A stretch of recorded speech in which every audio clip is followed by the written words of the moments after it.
not be guaranteed by WG Financial Group. A Roth conversion is a taxable event and may have several tax-related consequences. Be sure to consult with a qualified tax advisor before making any decisions regarding your IRA. This radio show is a paid placement. The Mark Levin Show. There's fraud everywhere. Everywhere they're looking. Whether it's Las Vegas or Atlanta, whether it's Detroit or Philadelphia, they're finding lots and lots of fraud. The extent of it becomes very difficult for 15 or 20 lawyers in a metropolitan area to determine, particularly when the Democrat machines are blocking them and when they're up against liberal judges. Weekdays at 5 p.m. Only on News Talk 770 AM, 92.5 FM WVNN. Depend on it. The FBI and ATF are part of the investigation into the Christmas morning bombing in Nashville. Authorities are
listening to the Valley Labor Report with David Story and Jacob Morrison. The time has come for America to hear the truth. We are going to stand with them, and not only are we going to fight for their rights, but we're going to stand up for our rights here in our state, in our homes, and in our community.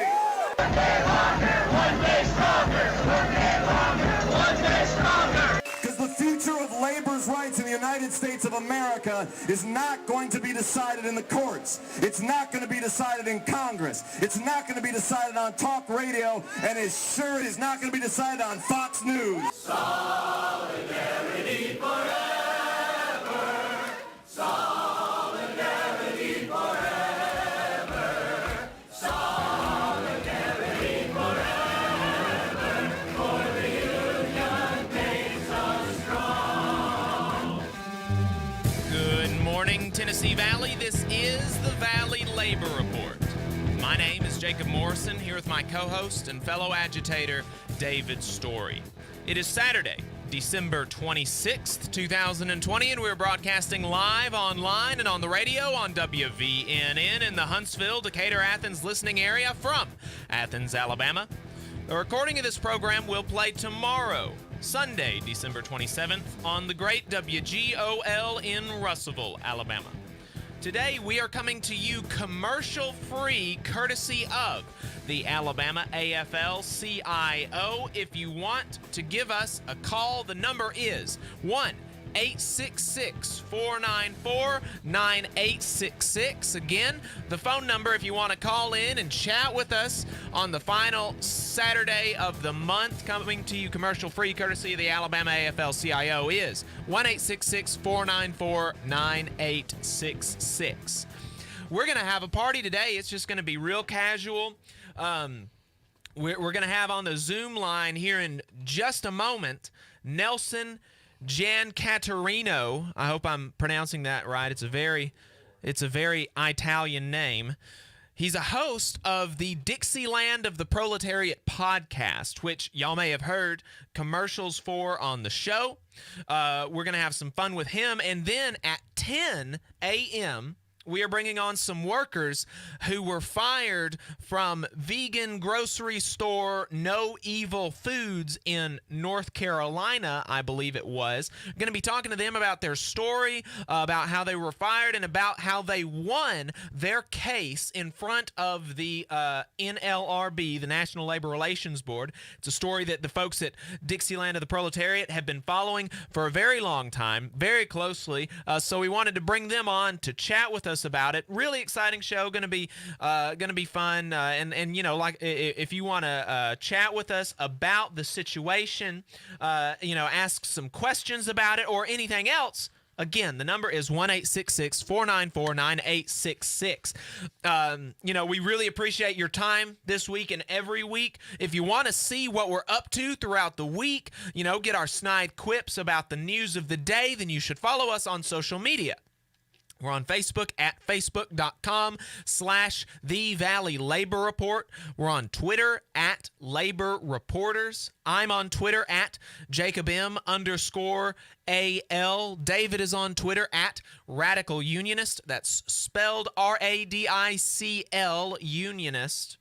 If you missed part of the show and want to go back and watch it later, you can search YouTube for The Valley Labor Report and subscribe to our channel. You should really do that.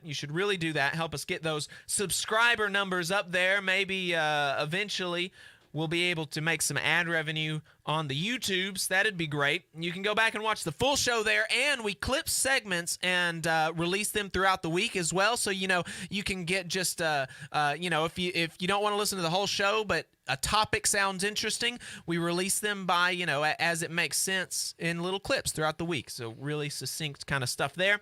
We also upload the program on more than 11 different podcasting apps. So to see if we are on your listening platform of choice, go to the Valley Labor Report .transistor.fm/subscribe.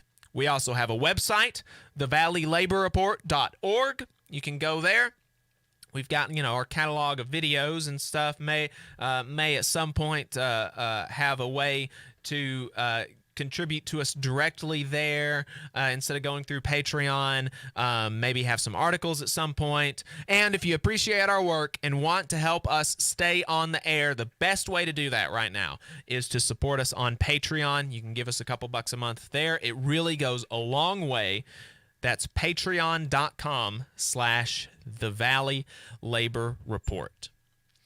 So have we got Nelson, Italian last name, on the line now? We're having a little bit of problems. Or no, let's say Nelson's having a little bit of problems this morning with his tablet. So he's bumping in and out. He's trying to reconnect. Right Gotcha. Okay. Well, as we are waiting for him to get on the line, then I'll kind of talk about Merry Christmas. Yeah, Merry Christmas. I forgot about that. Yesterday was Christmas. I had a great Christmas. I was real careful a couple weeks before Christmas. Got to spend some time with my family.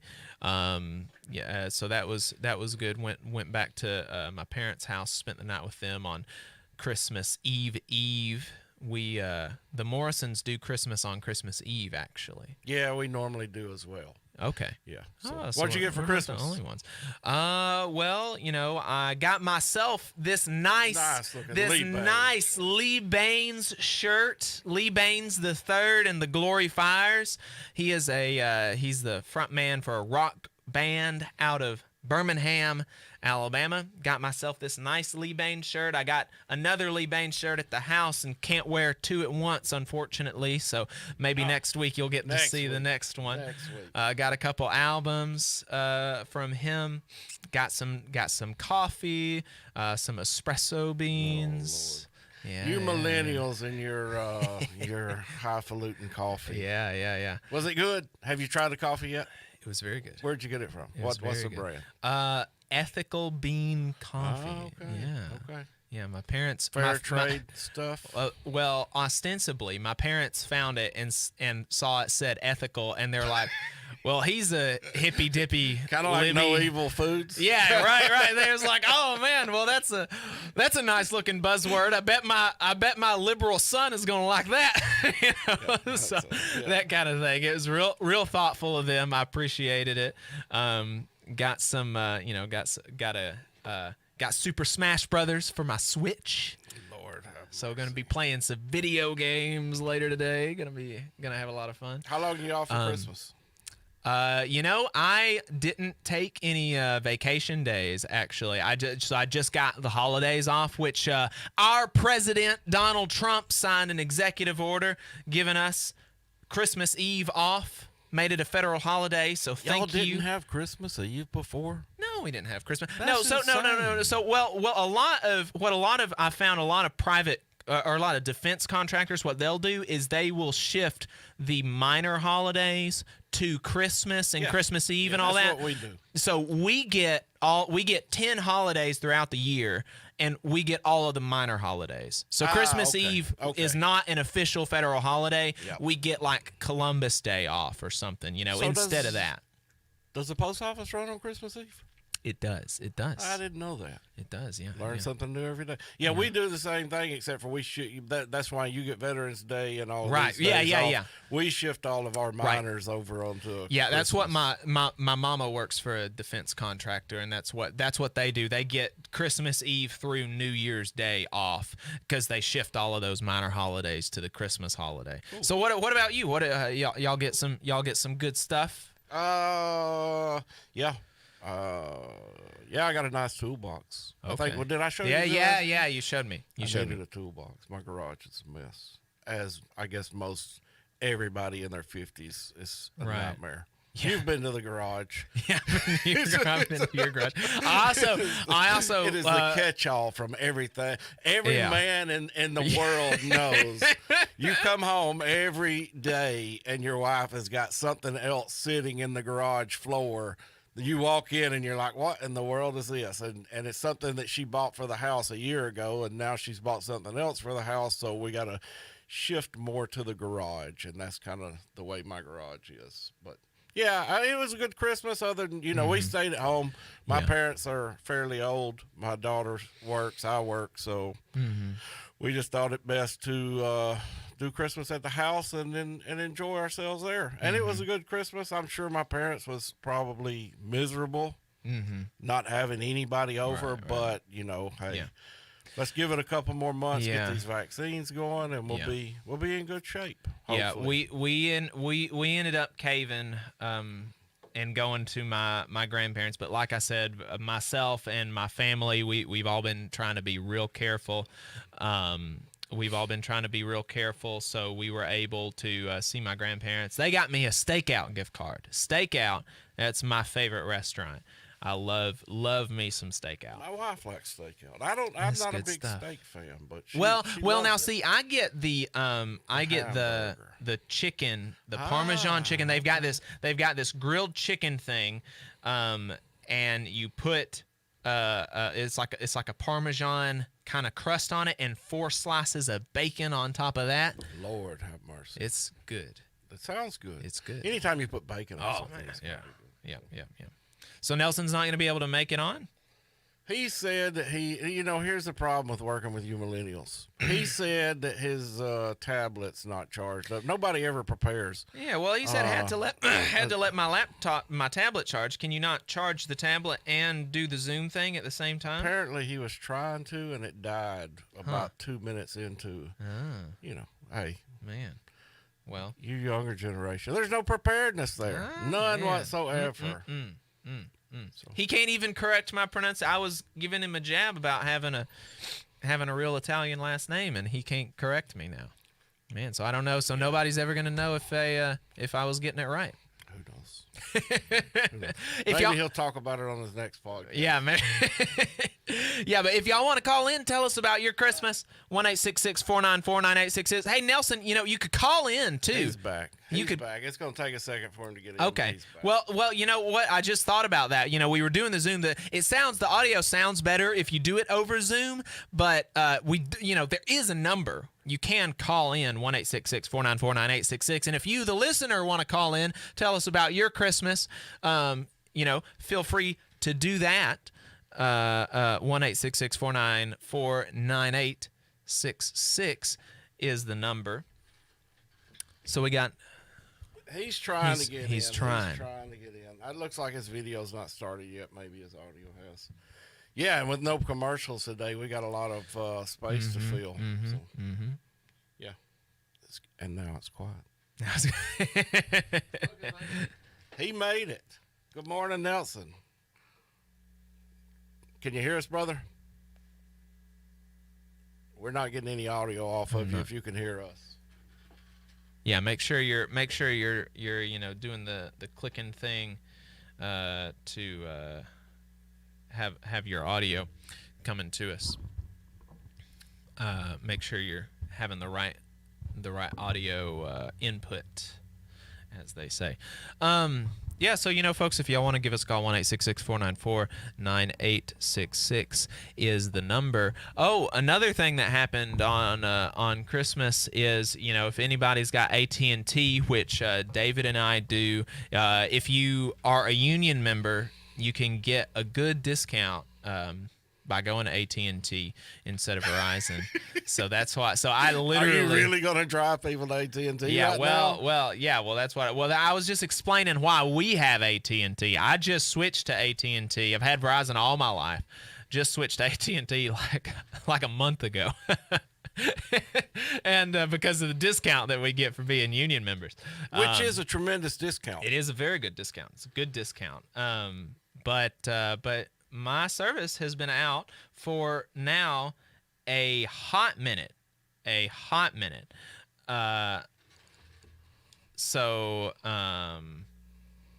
Nelson, can you hear us?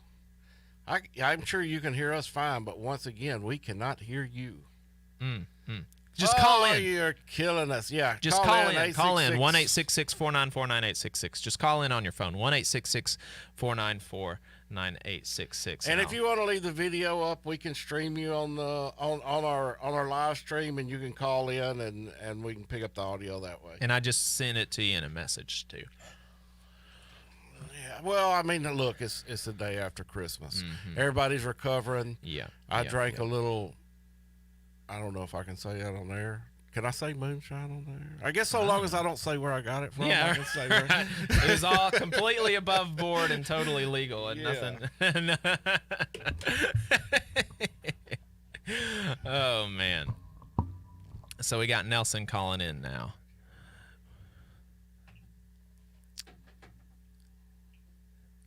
All right, Nelson. All right, you guys can hear me now? Oh, yeah. There we go. Great. All right, so Nelson Giancaterino, is that how you pronounce it? Jacob, I have to say you're one of the first Anglos to ever get my Italian last name right, so I appreciate it. Giancaterino. Okay, there we go. Look at me go. Well, I bet you get all kinds of crazy pronunciations. Oh, it's insane. I wish people would just sound it out and it would work perfectly. Well, I mean, that's what I did. I was just looking at it. Giancaterino. That sounds so. Exactly. So I'm just real simple folk, It's not like we're used to. There's not like the South is flourishing with Italians. Right. Around here, so. I know, right? Well, so Nelson, tell us about, you're a co-host of Dixieland of the Proletariat podcast, a sponsor of the show, which will not in any way affect how rigorous we are in our interview with you. But tell us about your show. What do you do? What do you do on your show? Yeah, so Dixieland of the Proletariat is a Southern working class history and current events podcast from a more leftist perspective. So we're trying to give the narrative that the South is not full of, bumbling reactionaries that I keep getting every time I go up north. I get asked all these horrible questions, and we just want to break that narrative that we're not all a bunch of racist rednecks. So when we look at history through the lens of class struggle. So, for instance, our first episode we did coal mining in the Battle of Blair Mountain, the episode Blood and Coal. We looked into the history of coal mining in Appalachia and the South in general. Then the next episode was about Horseshoe Bend and how Andrew Jackson is not a good person and should not be venerated, and how basically slaughtered the indigenous people who just wanted to be free. And we go on, like you said, we did the episode with No Evil Foods. We did an episode with y'all, basically just getting into stuff that you normally would not hear about. From the South, we got do a lot of interviews with DSA chapters and a lot of other organizations trying to help people out.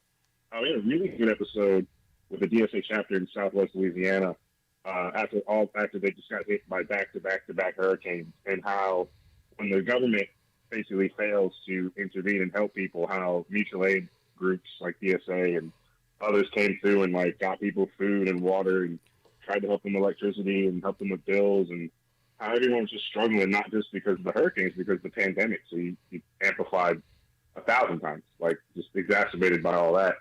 So it's basically just promoting voices that normally would not be heard, especially in the South. Yeah, and two things. One is when you're talking about the mutual aid, that's something that we constantly preach on here, and it seems like that is a area where conservatives and leftists or liberals can blend together, and come together as far as they're small government.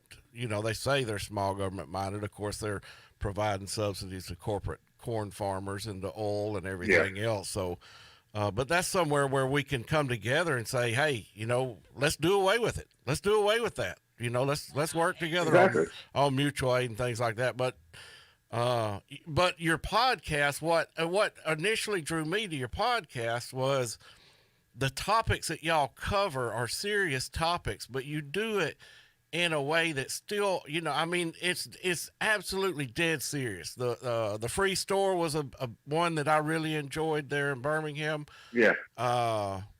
Who was the evil abortion lady? I can't remember her name, but that was another just in the past couple of weeks. But you hit these very serious topics, but it's so fun to listen to you and the pig farmer and everybody, cut up and have a good time.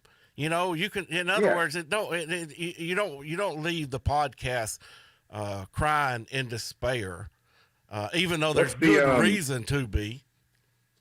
What's the old saying? If you're going to tell people the truth, you better make them laugh or they'll kill you.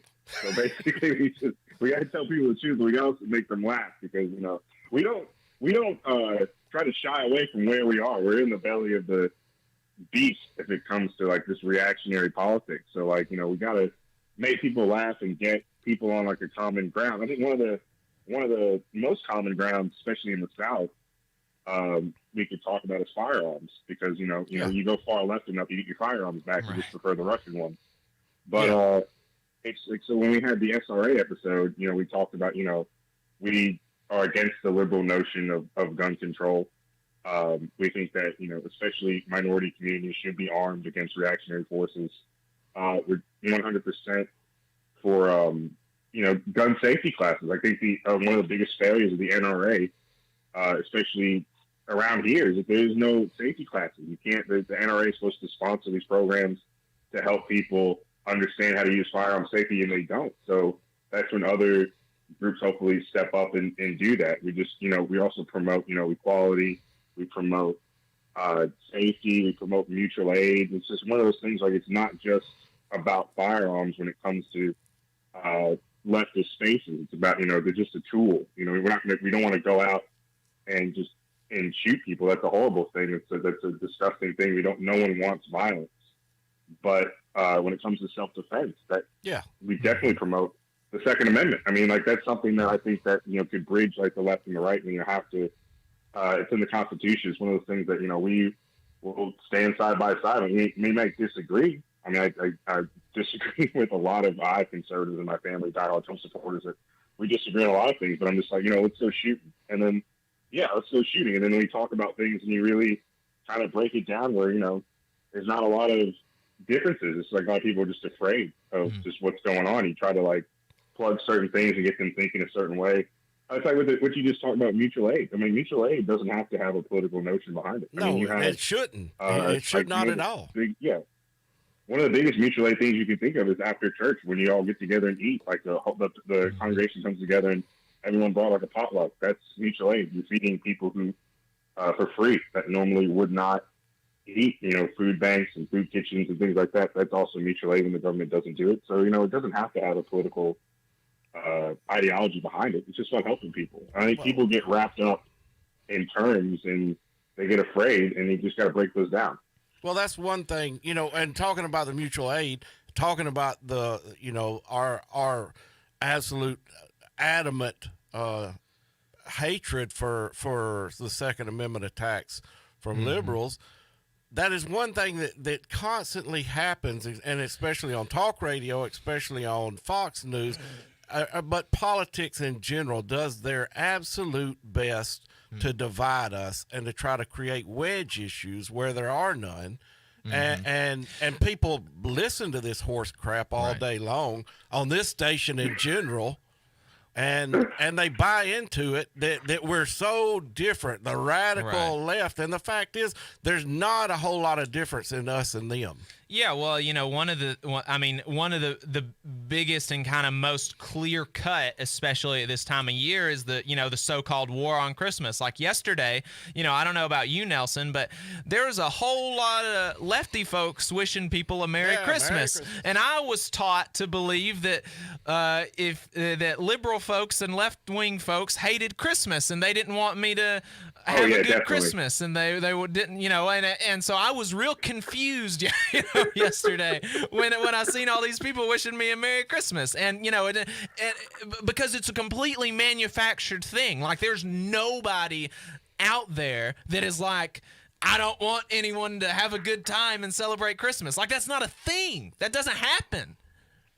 Yeah, it doesn't happen. It's just it's trying to get through the propaganda and trying to get through just the nonsense to get to the nitty-gritty of like what people stand for. And it's ridiculous. Now, I want to be clear. Like, there's people that I will never ever agree with. Like, I'm not advocating that we should try to build bridges with Nazis, but like, I think that a lot of, like, for instance, my dad is a diehard Trump supporter, and I like just talking to him sometimes. Like, you get the wheels turning of like, hey, wait a minute.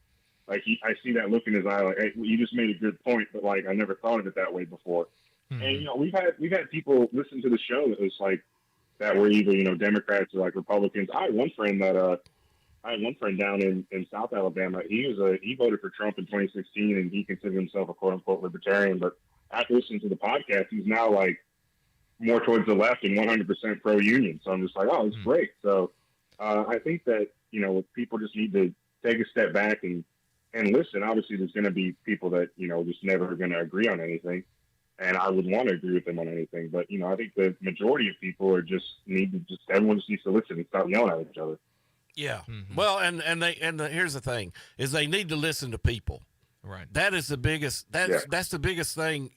Is if you're getting all of your information from these right wing or left wing media, because I'll be honest with you. I now that we're doing this show, listen to WVNN more than I do it's probably a 50-50 between NPR and WVNN, but I refuse to listen to CNN, MSN, all the ones that the right are constantly attacking. Hey, you know what? I agree with you, but what I don't agree with you on is that the ultra right on this radio station are telling you the truth. It is the exact same thing that CNN's doing, except for they're doing it on the right. But so you bring up a really good point. The point is what we need to start doing is listening to each other, having conversations where we don't attack each other and call each other radical leftists or whatever you want to call it. Just listen to what you're saying. Listen to what the other person's saying. I'll make your conservative fans really happy in that I cannot stand Rachel Maddow. Like I cannot stand MSNBC. I think it is this liberal garbage. I'll listen. In my opinion, I don't see any difference between like Tucker Carlson and Sean Hannity and like Rachel Maddow and whoever else is on. It's like Joe Scarborough. I mean, it's look who is funding them. You got like you got this segment where Rachel Maddow is ostensibly attacking corporate interests in the Republican Party and Donald Trump, and then you cut to a commercial from Capital One Bank, or this segment was sponsored by JP Morgan, and it's like do you like if you just think for like 2 seconds. Is J.P. Morgan actually sponsoring educational content that goes against their bottom line? The answer is no. And so then the second question is, do your interests align with the executives at J.P. Morgan? And again, the answer is no. It doesn't. Our interests are not aligned.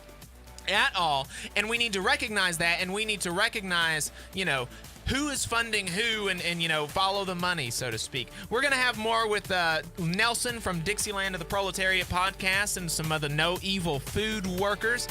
We will be right back. Stay tuned.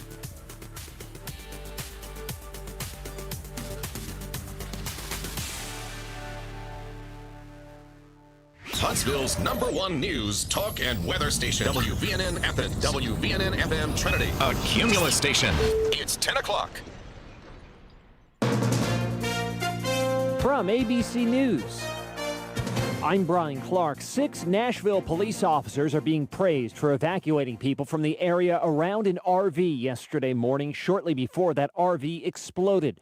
Police Chief John Drake says they heard an RV giving out a message, basically saying that it was going to detonate within a certain time frame, and a countdown would go on, and then it would play music, and then the countdown would start again. And eventually it did explode. It's being called a deliberate act. 3 people were taken to hospitals. Authorities also said they discovered tissue that could be human remains. Search for evidence continues. Tennessee Governor Bill Lee has asked President Trump for a federal disaster declaration. Millions are waiting to see if the president will sign the economic relief package that Congress passed, as benefits are set to run out today.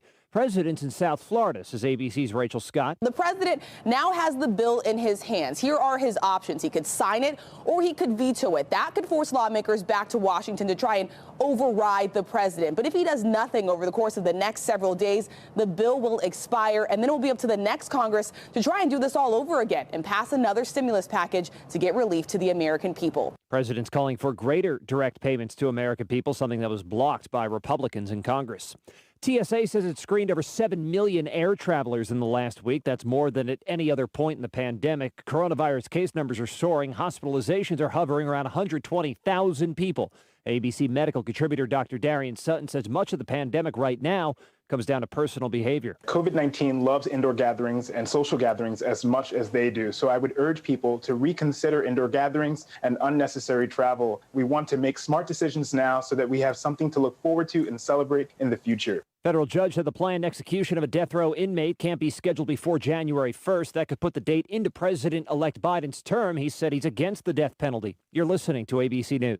Do you check your Google search results regularly? You should. People often get their first impression of you or your business online. Negative comments on the internet can impact your life and your livelihood. Take control of your online reputation. Get your free reputation report card at reputationdefender.com. It may reveal negative posts from an ex-employee, upset patient or client, news article, legal issue, or even exposed personal information right there in your Google search results. Uncover what's lurking on the internet about you with reputationdefender.com's patented scan and get your free reputation report card. Or for immediate assistance with your reputation, call 800-401-6681. Our cutting-edge technology helps make your Google search results look their best. Call 800-401-6681. That's 800-401-6681. 800-401-6681. Or take the free scan at Reputation Defend.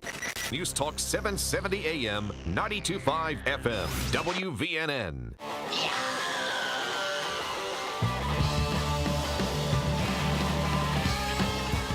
All right, folks, welcome back. This is the Valley Labor Report. My name is Jacob Morrison, here with my co-host, David Story. On the line, we've got Nelson from Dixieland of the Proletariat podcast. Nelson, you still on the line? I'm still here. Very good. And now we have got workers from, or former workers from No Evil Foods. We've got John and Megan and Courtney. Y'all on the line? Hey. Wonderful. It worked. Very good. Amazing. Fantastic. All right. So here's gonna set it up just a little bit, and then John and Megan and y'all, I'll give it to you. No Evil Foods is a vegan grocery store kind of thing in North Carolina. Is that right? They are a plant meat production company, so they're not a store. They actually just produce the plant meat. Gotcha, man. Jacob does terrible. Absolutely. Apparently, he hasn't listened to the Working podcast or the Dixieland of the Proletariat podcast. Good Lord, man, come on. So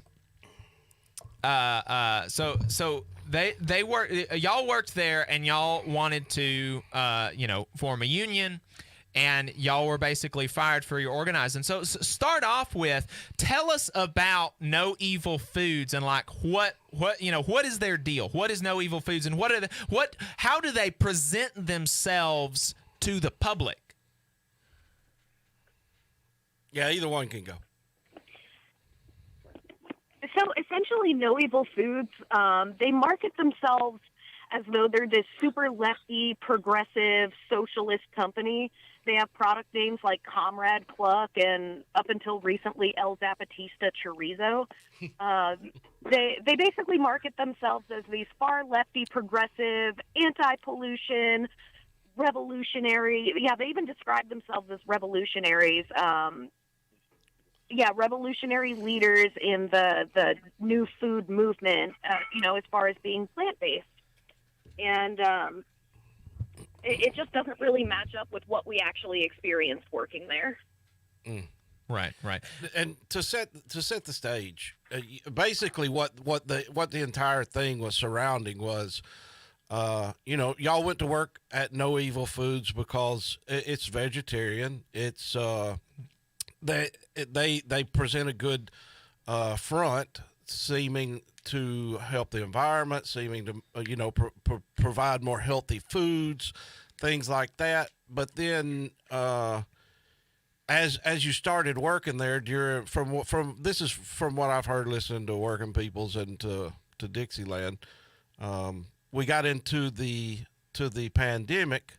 There were issues during the pandemic with the way that they were treating y'all. As far as your health goes, as far as your safety goes, and you guys decided that it may be time to organize a union, and you began realizing that maybe they weren't quite aligned with your values as much as what they like to portray themselves as. Is that correct? Yeah. And what were some of those issues that originally made you think, like, we need a union here? What were some of those? Tell us about that, because the audience here, a lot of them probably haven't listened to the Working People podcast that y'all were on, or even the Dixieland of the Proletariat podcast that y'all were on. So the union drive actually started, I think, before any of us got there. Essentially what happened was people who had been there for years saw all of these like rapid changes being made and wanted more of a say in what was going on in the workplace, as far as my understanding goes. And that's when union reps were actually contacted. And what management ended up doing was changing the schedule from a 4-day work week to a 5-day work week. And that resulted in a large portion of the staff quitting, who had initially started the union drive, because they had built their lives around this schedule, and all of a sudden they were changing it. Part of the problem right there. But what ended up happening was, once all of those people quit, they pretty much didn't have the union drive going super strong there until somebody who had been there kind of picked up the torch and started talking to new people, namely us, and just kind of picked up that momentum that had been going on from before we were there. And that's kind of how it really all got started. And there were things here and there, like different safety concerns as far as some of the equipment goes and as far as training goes. And those of us who were very, very open to the idea of unionization from the start were all about getting this union in here to improve those things. It's kind of strange. They didn't want they didn't want a union in their workplace. So, and of course that's not strange at all. I'm being hypocritical, but it's, what we constantly talk about is the union. The union is not some big boogeyman from the outside. The union is basically the workers in the workplace having a say in what they are producing and and their working conditions every day. So I guess there was a big union drive before. They cut some of the workforce down, or some of the workforce left. But luckily, I say luckily, I don't know, there's still not a union in there, but I hope that they're still working on it. But luckily, one of the employees that left started discussing with y'all about the possibilities of organizing, and then from that point on, where because I followed the case, but no one on the radio, and apparently Jacob hadn't either. Man, David from that point on, where did we end up? Because there's some terrible things that happened but in the end, y'all kind of won out. What happened during this organizing drive? So basically what happened was we picked up like Megan said, we kind of picked up the torch and picked up where everybody had left off previously with the union drive. And so January rolls around. This is January of this year. And they basically, they knew that a union drive was coming. I'm sure people had gone back and told them. And so what they ended up doing is there was just one day where I came into work and the entire warehouse was plastered with these posters about how union authorization cards are like legally binding documents, and the word dues was mentioned like 1,000 times on this paper. And so the propaganda started with these little like posters that went up all over the warehouse. But the real thing that they did that really turned the tables on us was these mandatory anti-union meetings, and that was probably the most traumatic part of the whole experience. And these anti-union meetings are, if we're going to talk about anything as far as what people need to know before they start a union drive, it's these meetings, because these meetings, as I'm sure you know, are so common, and the rhetoric at these meetings is so common, and that's debunking the claims and what they say at these meetings is so essential to helping future organizers figure out what to expect before some inoculation. Right. And we've got those clips queued up. So whenever whenever you want us to play one of them and where you want us to play it, let us know the name of the clip and we'll start playing it. But just talk to us a little bit. Give us what are these meetings like? Like how do they present them, and what happens in these meetings? So essentially, what they did is they would. What they would do is they would take first shift and second shift, and they would have two separate meetings each day. They would stop production, so they would cut into their profits to have these meetings. They would stop production in the middle of the shift, and they would shove just about 20 to 25 of us in a tiny room that was maybe meant for 15 people tops, and just tell us how aggressive. And they would aggressively tell us, how bad unions are, and they would throw all kinds of little talking points in there about how, collective bargaining, the process in which you decide a contract with your employers. They would talk about how nothing is guaranteed. You could lose all the benefits that you even have now. Essentially, they were driving home that nothing is guaranteed, and this union is not guaranteed to help you, which historically isn't really all that accurate. Like it's something that's possible, but everything was done in a very misleading way. They would give us fractions of articles talking about different issues within the UFCW. That was the union we were trying to organize with at the time.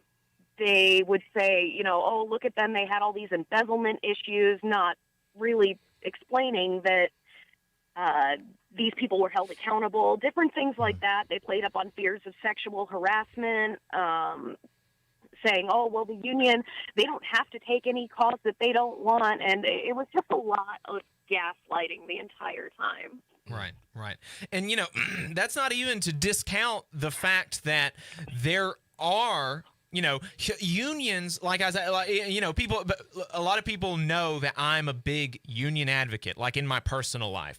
And so they'll talk to me about it sometimes, and they'll bring up stuff like that. They'll bring up things like, oh, well, there was this one time when this one person who happened to be in a union did something bad related to the union. And I'm like, look, unions are human institutions. Unions have people in them. Anytime you get folks in anything, you're going to mess it up. I mean, like there's no such thing as like a perfect institution. There's no such thing as a perfect organization. You're going to have issues. The question is, does it help you? The question is, will my life be better if I have a union or if I don't? And the answer is always your life is gonna be better if you have a union where you work. I mean, it's just that simple. And then after that, after you answer that simple question, then you start to get into like, okay, there are issues. Maybe there are some people that have got a really good, that they've got a really good setup with their union and they don't have any issues, and that's great. And that's but there are other people that after you answer that first question, then you're saying, okay, let me look at these issues and let me as a member, as an active participant in my life and in my society and on my job, in my workplace, let me see how I can go to make it better. Just because there are issues doesn't mean that you just like throw the baby out with the bathwater. You throw out the bathwater and you keep the baby and then you clean the baby. Oh, yeah, 100%. Absolutely, 100%. That is spot on because, in one of those clips. Oh, Sorry. In one of those clips that we had sent you, I actually point this out to one of the owners, Deidre. I explained to her that, a lot of these problems that you're talking about are societal and they're not really indicative of, how a union would necessarily act here and how we would in turn be able to respond to it. Because even if you're upset with your union rep and you're upset with the organization in general, as workers, you're able to combat all of that. There's processes for this. Right. And, they just completely kind of sidestepped all of that and continued to gaslight us about how a union wouldn't guarantee anything for us. Yeah, right. And it's unfortunate that, a lot of times unions in general, and especially, me going in as an organizer in different areas, you get this pushback that, this thought that the union thugs and their strong arms and, they're going to push you into doing things. And the fact of the matter is, in every organizing drive I've been that I've helped in, without every time the company has brought people in, they have done these closed door sessions, and they're really they're the epitome of the union thug, except for they're the company thug, and they refuse to let anybody walk out. Right. They generally refuse to let anybody ask questions because they know questions will bring some of their lies to light. But also, one of the things that I noticed that y'all discussed in one of the other podcasts was the anxiety-ridden meetings. That people have a difficult time sitting in these meetings and being forced, kind of preached at like dogs, and it's terrible. It's really terrible. Well, yes, and those meetings, like we've been talking about in the meetings. Tell us one of the clips that you want us to play that really kind of gets at the heart of the matter. Like, what's one of them that you would want to highlight?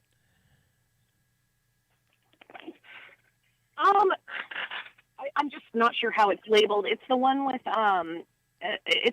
Sadra Shadell. She's one of the owners, and she's talking about sexual harassment, and that really just kind of encapsulates the fears that they use to kind of sway people as far as voting against the union. Right. John, you sent us those clips. What's that one named? Oh, shoot. I don't have them in front of me. Let's just hit them. I think it was actually just called sexual harassment. Okay. Well, they're short. We'll just hit them. Okay. All right. So here's the first one. Maybe. Versus this is the impact for us to deal. It starts at zero. So it would have. There's no again. The reason it has, the only reason that anybody is because they believe in place right now. The difference being contract, and it would be all the wages would be still increases. Yes. Sorry, and it would be like this would happen without a contract, and all of our wages contract. It would be on. Exactly. The brutal reality of that. If was man on the planet, he would do that, and you know, to get the people, much money's been in that stuff. Okay. The audio on that is absolutely terrible. I mean, not y'all's audio that you see up, but we're juggling 6 or 8 different lines here, trying to blend everything in. It's near impossible to try to do it live. Yeah, we're sorry about that. I'll probably when I'm putting the clip, when I'm clipping this for the YouTube, I'll throw them in. But tell us about some of the stuff that's in the clip that you haven't gone the clips that you haven't gone over already. Yeah. So the one that Megan was talking about was basically Stager Shadell. She's the CCO and one of the co-founders of No Evil Foods, and she was talking about how. If the union comes in, they could basically make it easier for sexual harassers to get away with sexual harassment. And so that was the clip that Megan had been talking about. But I'm just trying to remember the other ones that I had sent. There were so many. There was like 4. Yeah, there was. Let's see here. Yeah, what were he's gonna tell us the names of them. One of the ones that really stuck out to me was the capital investors. If you guys organize, it's really terrible for us to get any more money because they don't want to deal. They don't want to deal with people that want to make a living wage. Yeah, and so that last the clip that you're talking about is from Mike Walliansky. He's the CEO. And so that last speech, so they gave us, there were several speeches that they had basically given the workers. One of them was from the VP of Manufacturing. Another one was from the plant manager. And then there was one from Mike, and then there was one from Stager. So they're the two founders. And the last speech that Mike gave was probably like the worst one because I think it really just turned the tide on everything. It scared people more than I think any of the other ones did because he talked about basically people losing their jobs, possibly losing their jobs. And essentially saying he didn't know what investors would do if this union went through and how they would run the other direction if he was to come across this on his desk and we were unionized. Right. And that's, threatening job loss, that's illegal. It's constant. But it's constant. Yeah, it's illegal, but it's constant. And so they'll talk about, there's so many different tricks that they have. And was there any others that you wanted to highlight? And then after that, I want to throw it to Nelson because he's got some good stories about what happened with those clips. But were there any others that you wanted to highlight? The content of it really quick. I was gonna just say if Courtney is here, she actually had an experience. But me and Megan were on second shift. She was on first, so she could probably speak more to that. Okay, no, she's not on the line right now. I don't know if she's listening, but I hadn't been able to. She called in, and I hit the wrong button. I tried to put her on the air, and I hit drop her. So so she's gone. So if she's listening, she can call back in. But no, I don't. She's not on the line right now. Yeah. Okay, Nelson. Yeah, so this is not the first interview that y'all have given. Y'all been on Working People's podcast, you've been on Dixieland of the Proletariat podcast, and they have been able to figure out this fancy technology so that they can play the stuff on their Yeah, on well, the show. I mean, they record. Yeah, they and- record. So they it's put, a little bit. It's a little bit different technology when you got 2 or 3 days to sit down and edit everything and blend it together, as opposed to trying to throw all this together on live. So Not they've only got- on the radio, but on Facebook, YouTube, and everything else. Yeah, so they had the clips. And Nelson, what did No Evil Foods do to y'all playing those clips? What happened to y'all? They did what rich people do best, and they tried to intimidate us with their lawyers, and tried to say that the audio clips were somehow copyright to them, even though North Carolina it's one of those states where you don't have to get the consent of the person you're recording, whatnot. But so we added the files to the episode, and they contacted the company that we host our podcast with and tried to get the episode taken down.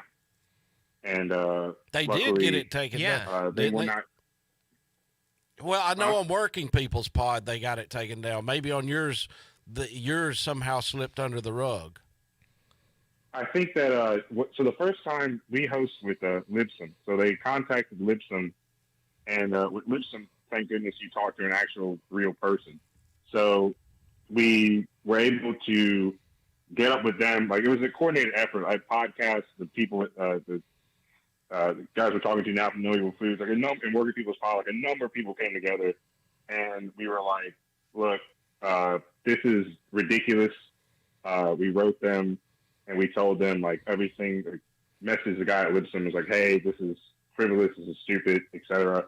And it turned out that I don't know, Megan, y'all could go into like how they basically use like a fake. They tried to use y'all's Twitter handle like as an alias to try to circumvent, like think that they were being sneaky, and basically, so they tried to get it taken down, and Libsyn was just like, yeah, this is stupid, and they sided with us on the copyright complaint, and we were able to get the episode back up. They did the same thing with SoundCloud, because we had to upload differently to SoundCloud. And with SoundCloud, you don't talk to a human being, and their customer service is horrible. And so we ended up just, it wasn't put back on SoundCloud. We ended up taking our podcast down on SoundCloud altogether because we didn't want to deal with them. What's strange? But yeah. What's strange is the fact that if there's nothing wrong with these thuggish, closed door corporate meetings, and they're telling the truth about the union, and they're telling the truth about what's going to happen with the union, it makes no sense to me. Why don't you want this out? I mean, that seems like perfectly good sense. Hey, we need to get this information out to everybody so everybody can know what's going on, but yet they're doing everything they can to hide it, to cover everything up, and it makes you wonder. Somebody with a little bit of sense, what the hell do y'all want to hide? What is there to hide if you're telling the truth? That's really, I agree with that entirely, and that's the most frustrating thing for me is if everything they said at these meetings was true, then what's the problem? Why don't they want this audio out there? Why can't people hear what they had to say? Why don't they want, quote, their side out there so people know their supposed reasons for not wanting this union in there? Yeah. Right. Yeah, I mean, that's exactly it. And, you know, like we said, Nelson wasn't the only folks at Dixie Prole. They're not the only folks who've had issues with them. No Evil Foods have been going after everybody. And I assume once we put this on YouTube with the clips in it, you know, I mean, I don't know. Maybe Dixie Prole and Working People have a lot wider listenership than we do. So maybe they will, maybe we'll be able to slip under the radar. But I wouldn't be surprised if YouTube tries to take it down because No Evil Foods tries to claim that that copyright, you know, and so we are going into. We've got just a couple more minutes before the break is before we've got that hard bottom of the hour break. So we are we're talking to the folks with No Evil Food who are fired from No Evil Foods. Can one of y'all just start on telling us what was their justification for firing you? So I'll start real quick with Courtney. And this kind of plays into COVID a little bit because what happened was after we had lost the union vote, we ended up everybody at the production facility was freaking out because of COVID, and we worked in a very small, enclosed environment, so people were worried, and we ended up putting a petition together for hazard pay, and this petition, and the reason that we did that, part of the reason we needed a petition for hazard pay was because the policy that they had rolled out for their version of hazard pay was we had to maintain 90 days of perfect attendance in the middle of this pandemic in order for us to get hazard pay. We had to qualify for hazard pay by having 90 days of perfect attendance first. And so we all knew that that was kind of awful, and so this petition is the result of that. And once they found out about the petition and they knew that the petition organizers, many of them, not all, but many of them were also union organizers, they began firing people for stupid reasons. And so Courtney had been fired for a dress code violation. They said that like a pair of pants that she had worn a million times was too short. And then I was fired for a lack of, for not adhering to social distancing guidelines. They said that I wasn't taking social distancing seriously, which is just funny because I was one of the loudest people telling them that they needed to do more about the pandemic. Yeah, Megan, we are coming up on a break. We're going to let you finish that thought on the other side. This is our bottom of the hour news break. We are coming to you commercial free, except for that, courtesy of the Alabama AFL-CIO. If you've got any questions for us, give us a call at 1-866-494-9866. This is the Valley Labor Report. You're listening to the Valley Labor Report with David Story and Jacob Morrison. This is News Talk 770 AM, 92.5 FM, WVNN. News starts now. The chilling message emanating from a parked SUV, Harvey, in Nashville on Christmas morning.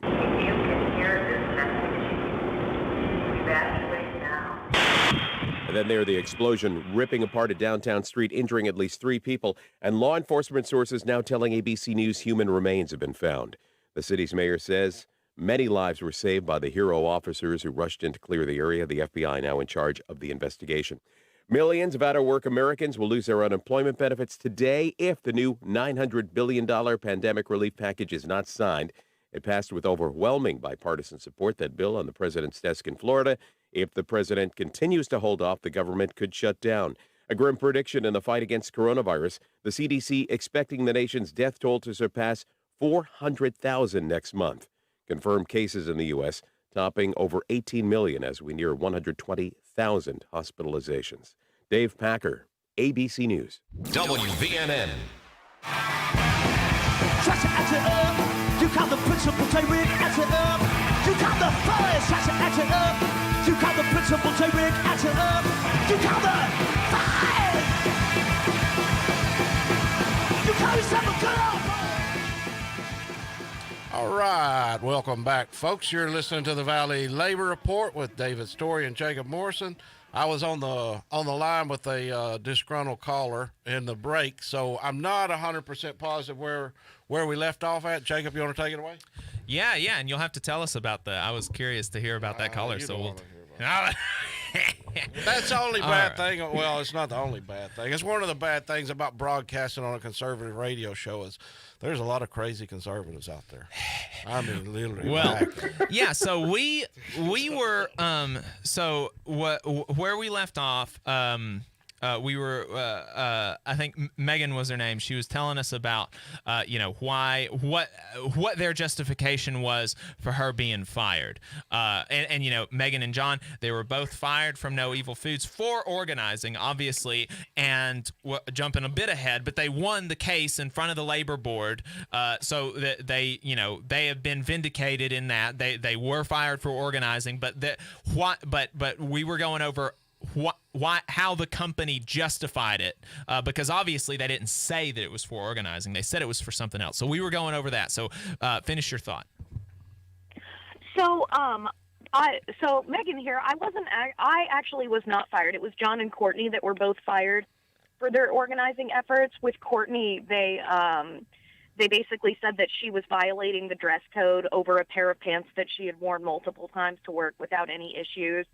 And then as far as John getting fired, they said that it was over social distancing issues, which was just silly in itself because he was one of the main people pointing out to management that it was almost nearly impossible to social distance effectively and still do your job effectively. That was one of the main risks and problems there, which is why we needed the hazard pay. But I'll let John touch on that more. But yeah, so with the sorry, what am I touching on? You getting fired? Oh yeah. So that kind of ties into the NLR.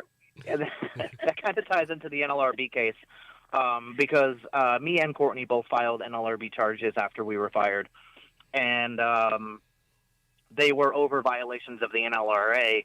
And I don't want to speak too much for Courtney, but my case and the actual violations of the NLRA revolve around the fact that I had been pulled off the production floor prior to, or actually around the time that they had found out about hazard pay, or the hazard pay petition. So I was pulled off the production floor by the head of HR, and I was interrogated about the petition, which is not exactly something that's legal under the NLRA. And specifically, I was asked if the petition has anything to do with the union drive. So, as I'm sure you know, anything about like labor laws and especially the NLRA, they're not supposed to do that. Yeah. Mm-hmm. Most of the things that the company does in these cases are highly illegal, but they get away with them anyways because a lot of times, people are reluctant to take a stand. Yeah.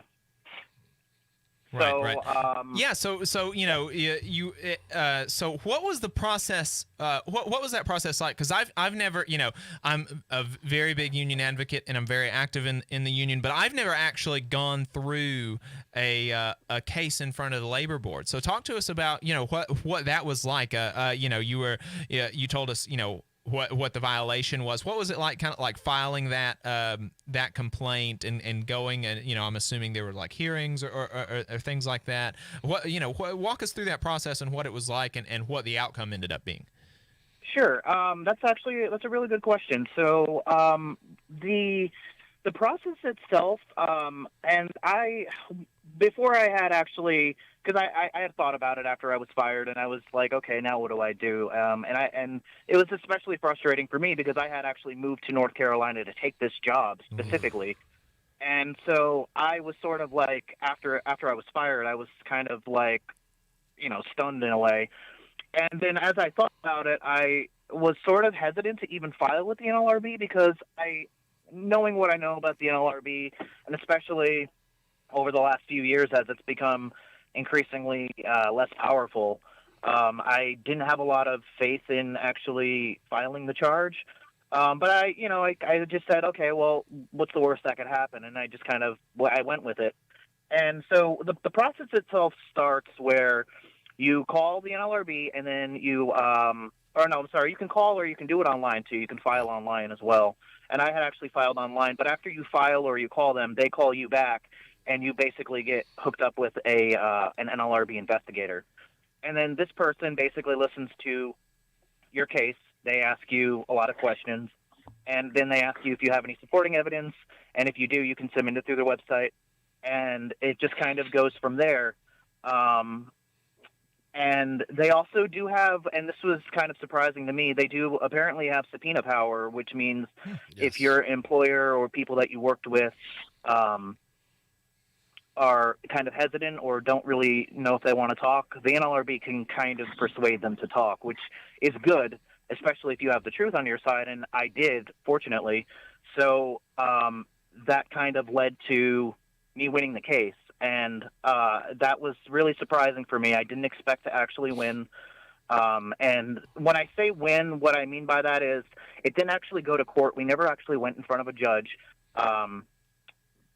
The lawyers talked, and No Evil decided to settle out of court.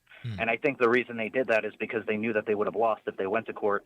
And part of the reason that they would have lost, and this is something that I really think is so important to emphasize, is that I had documented everything. I had recordings, I had pictures, I had every email correspondence, I had everything saved and ready to go throughout the whole process from the day really that I started, but especially after the mask started coming off and I started to see that this company was not what I thought it was. I just started documenting everything, and that is basically what saved the case.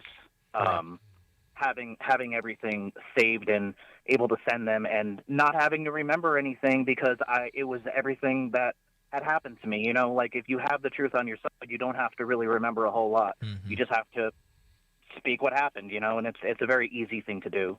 Right. And, you know, that's important for anybody out there that is considering, or that is in the middle potentially of a union drive, or that is considering starting a union drive. You know, anytime you're in a room with your boss, like, start recording. Alabama is a one-party consent state. You don't have to, if you're in a conversation with your supervisor or anybody else, but, you know, this is the context that we're talking in. If you're in a conversation with somebody, you don't have to get their permission to record them. If you're, you know, like I had a friend one time that I had mentioned something about, you know, have you ever considered organizing? He was telling me about some issues, and he said that he had said something as a joke in front of his boss, and his boss was like, if you even think about starting a union, I will fire you. And I'm like, man, if you had that on tape, like, that would be a golden ticket right there, you know? Like, so make sure that you start, you know, like, if you're even considering going forward, make sure that you're doing like John did and documenting everything, because you'll be able, you know, like John was, you'll be able to win or get them to settle out of court like John did. You know, so that's a really important thing that you hit on, John. Definitely. Documenting everything is so important. It really is. So where are we at with and y'all may not even want to say, you know, I don't know. Where are y'all at as far as, is there still a drive going on? Are we actively encouraging the workers over there to organize? You know, kind of, and like I say, if that's still kind of under the radar, then just say no, we're not doing it. Well, it's hard for me to say for sure whether or not there's a drive going on right now. I wouldn't necessarily say that there's not an interest in it, but it's so hard to say because they have had so much turnover since all of this started. Yeah, I mean, that's between the union drive and purging people over that, and then the COVID response. It's a little difficult to say, but part of the NLRB settlement involves them posting up something in a common area in the facility, basically stating that they have the right to organize. They have the right to organize specifically with the UFCW or any other union. The flyer also mentions my name, and it says that they're not going to retaliate against people. It's a very boilerplate kind of thing, but if somebody is casually over there by their kombucha dispenser reading this and they see it, then, you know, maybe they'll kind of get an interest in it. Right. Yeah, that's the unfortunate part about terrible companies like that is the turnover is generally so high. Either they're terminating people or people just get sick and tired of dealing with their horse crap that they leave. And so it's difficult to sustain, you know, an organizing effort there. And we say it all the time. Well, you know, good companies, generally a decent company, a good company that treats their employees properly, that gives them a voice in the job, they don't need a union. They don't have a union. The companies that you get the union that you deserve. When you start treating people like crap, that's when you start getting, you know, talks of a union in place. Right. So, yeah. So, you know, apparently No Evil Foods is actually pretty evil. Pretty evil. Yeah. So, you know, Nelson, you've been pretty quiet most of the time. We had you jump in when we had your, you know, talked about the stuff with the copyright and you know, them trying to get your show taken down. You know, as you've gone through, you know, you've had multiple episodes with the former workers from No Evil Foods. You know, I'm interested in kind of any thoughts that you would have, you know, after having kind of gone through this process with them, being now kind of towards the end of at least these workers' journey with this company and with this drive. You know, if a drive continues, it'll be kind of they won't be there because they're not working there anymore. So I'm interested in what you had, what your kind of thoughts are coming away. And if anybody's listening, they want to ask a question, 1-866-494-9866 is the phone number. So Nelson, what are your thoughts?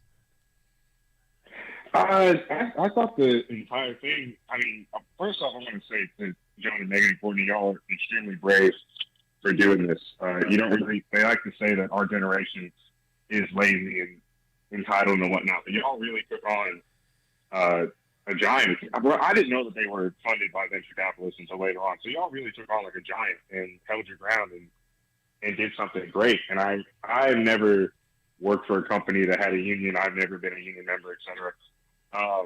So I had no idea the process to go through to form a union. All I've done is just read what the documented history books and whatnot. But it really opened my eyes to just the problems in this country when it comes to workers trying to form a union. Like, I study political science and I've researched the Taft-Hartley Act and things like that, and how that needs to go away. And it just really brick by brick, they completely dismantled, it seems like, the process, almost made it almost impossible to try and form. We're going into the Lochner era of unionization. They don't want people to form unions. And like I said, I didn't grow up in a union household. I don't go with anyone. I think my mom might have been in the nurses union back in the day in California and New York, but there's no one that I've been able to talk to about unions. So I've just been really curious, and y'all and Valley Labor really opened my eyes to the struggle of the modern day labor movement. And my thoughts are I think that this has been extremely educational, and I hope that people that listen to y'all and all the podcasts that have done this have an idea now of what to expect going into a union drive. And I just want to say thanks, because y'all, your episode has been extremely popular. People have really enjoyed it. I know we've all enjoyed it. So stay strong, y'all. I think it's great what y'all try to do. If there's any other stuff going on, we'd love to have you back on. Thank you. Thank you. No problem. Love you guys. Yeah, I expressed some pretty some opinions on the podcast that I don't know if I want to repeat them to a radio audience because of just other stuff in general. But I'm pretty militant when it comes to a lot of things. So I've been watching the great Italian American pro-union show, The Sopranos. So I've had a lot of ideas of how to help people with the union drives from Tony Soprano. So I think that the more militant I think that unions get, the better. I think that you need to start what y'all do, standing up for the bosses, because they're not your friend. Your boss. I tried to explain this to people. Your boss is not your friend. You're all replaceable. You're just a number to these people. They do not care about you. And to kind of piggyback on what Dave said is companies that are nice and treat you right. You don't really have a union, but when everything starts going bad, you see their true colors. When they start losing the profits and they start slipping, et cetera. And even during now with COVID and shutdowns, the first thing they do is cut labor costs, and the first thing they do with that is start firing people. So the only time, anytime workers have protection is with the labor union. So they really need to. We need to start looking at our bosses as not family. I hate when managers and bosses we're all a family. It really happens with small businesses like mom and pop operations. So we're a family. We're blah blah blah. It's I would not fire my mom. Let's stop telling me that you're family. I'm Italian American. I know what family means. So don't get me with that crap that we're a family. You're not my family. So I think that the message coming forward needs to be your boss doesn't care about you. You're not family. The only friends you have in this are your fellow workers. Yeah, and so you need to organize. Well, there's a reason why we call each other brothers and sisters in the union, because we are family, because we understand what it's like to struggle alongside each other for better health care, for better wages, for better benefits, and for a voice in the workplace. Right. And that is what family is about, is taking care of each other whenever we're down. And the company, but I don't care what they're paying you. Right. look at what they've done to No Evil Foods, or look at what they've done to these workers at No Evil Foods, and it's there's no family there. Their only consideration is making $1 off of your labor. Right. Simple as that. Yep. And it's really important to point out that No Evil Foods is not. They don't market themselves like Walmart or Ingalls or Kroger. This is a company that markets itself very much under that mentality where the boss is your friend. They bragged throughout these meetings about how they have an open door policy and they pay a living wage, and actually they paid a certified living wage until over the summer when they lost that certification because of the union busting.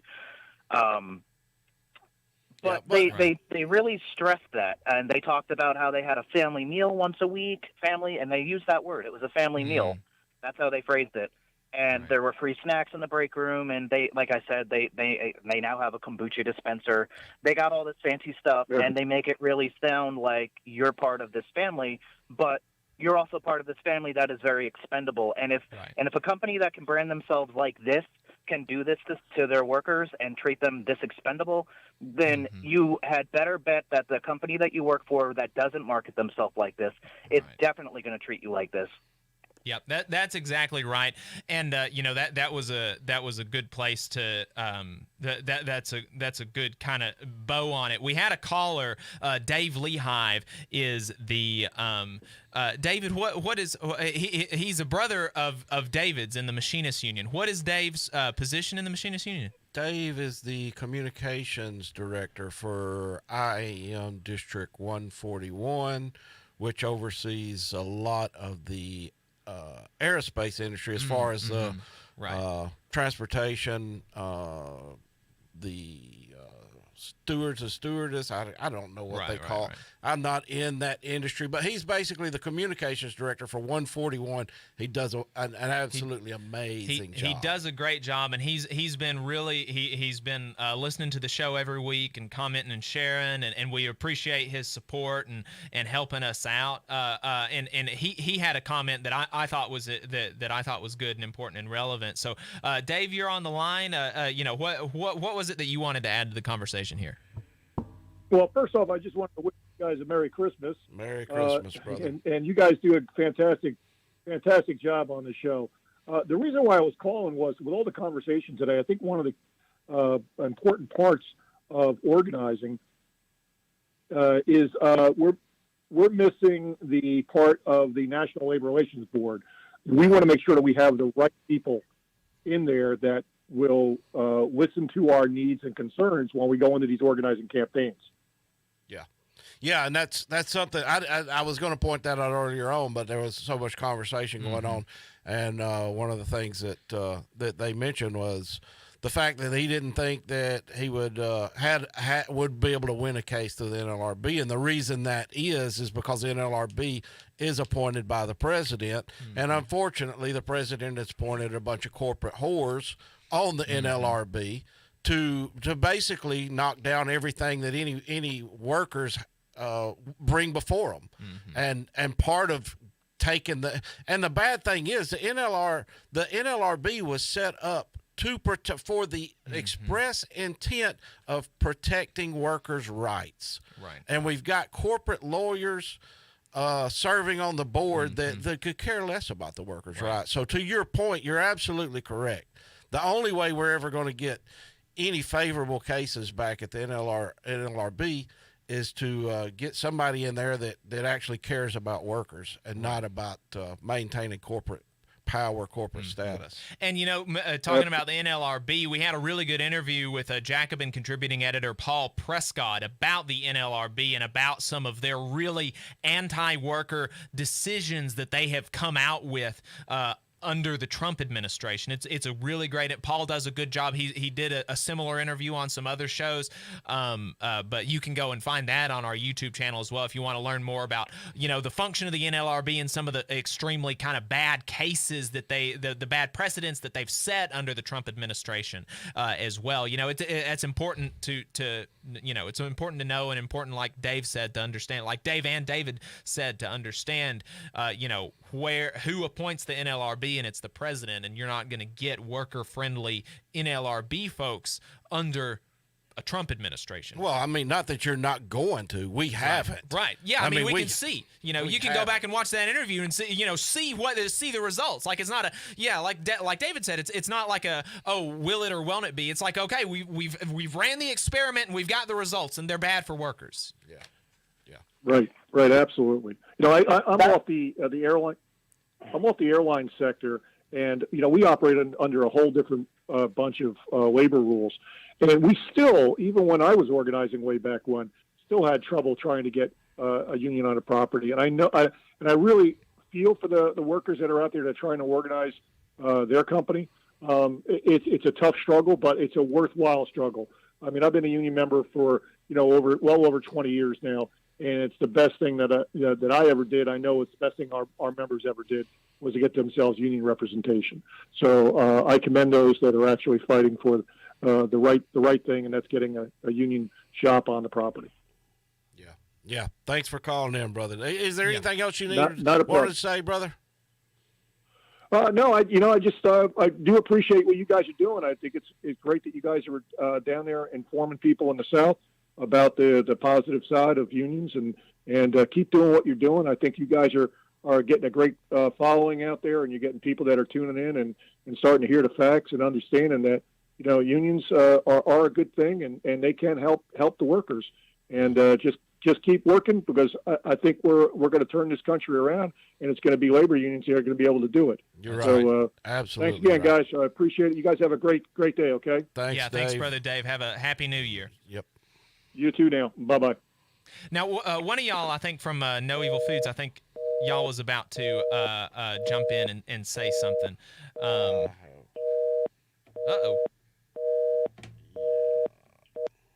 Oops. Well, we dropped everybody. Well, one of the folks from we've got about 4 minutes. Yeah, we've only got about 4 minutes. Wow. So, if they oh, we got him calling back in.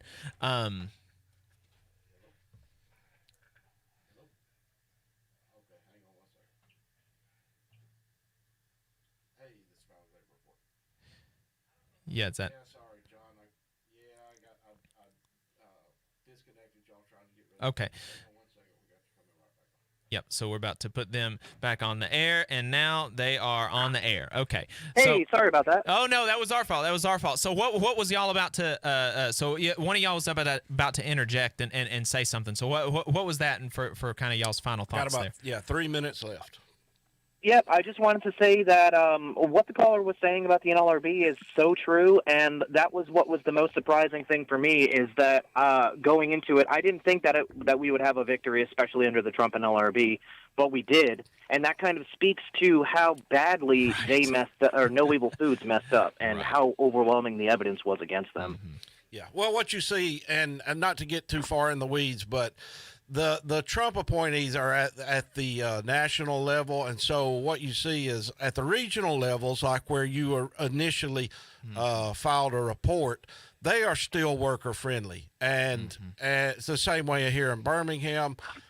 You got a good chance, if you got a good case, of winning that. The problem comes in is generally a larger company with a lot of funds will appeal those decisions to the higher the higher boards, and that's where it gets shot down every time. Luckily, y'all had a good enough case. It sounds like probably the corporate lawyer told them, you're going to lose this one way or the other, because I've seen that happen numerous times where they say, you better cut your losses now, because you're going to pay more in the end than you are up if you just pay it out right now and cut your losses. So congratulations to y'all. I mean, that was wonderful to hear people fighting and winning out there. Right. Yeah. Thank you. Well, yeah. Well, we really appreciate y'all taking the time to call in and talk to us. We enjoyed it. I think it's been educational for the audience. We kind of went in deep with this one story, but it's not just this. This happens every time, almost just about every time. These stories you can just play it on repeat whenever you've got a union drive. And so that's why it's helpful to go in really deep on some individual stories, because they're indicative of trends. It's not just these folks, it's what these folks represent. And it's part of inoculation. Right. And that's something that it's constantly needs to be done, is inoculate.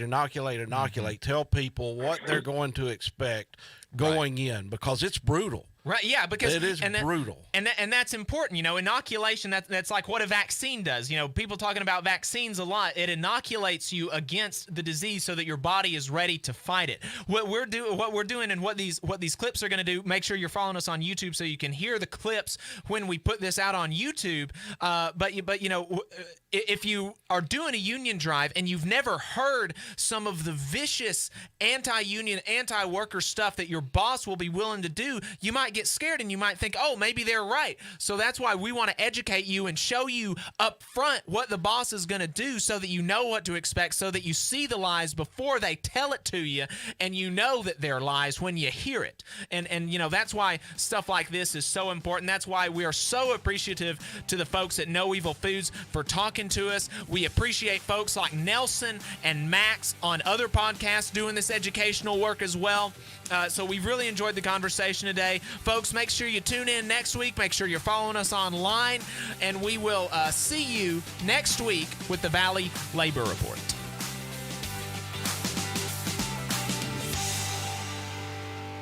WVNN Athens, WVNN FM Trinity, a Cumulus station. It's 11 o'clock. News starts now. From ABC News, I'm Dave Packard. The eerie message blaring from a parked RV in Nashville on Christmas morning.